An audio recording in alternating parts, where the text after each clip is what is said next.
JDF intercepts vessel carrying guns and ammunition to Jamaica.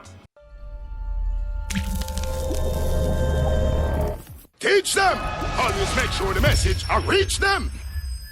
The 2nd District Jamaica Defence Force Coast Guard on Friday, January 31st, intercepted a vessel with illegal weapons and ammunition destined for Jamaica.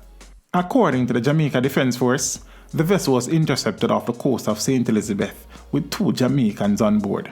2 illegal pistols, 2 magazines, and 159 rounds of assorted ammunition were seized.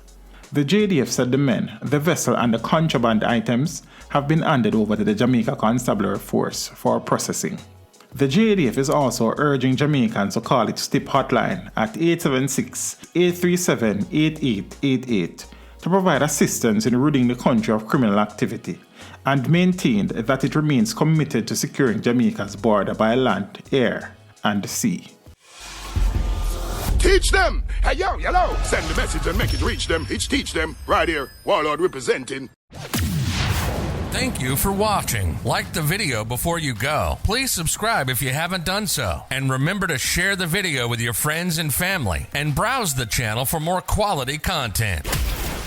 Until next time, walk good, my friends. Teach them!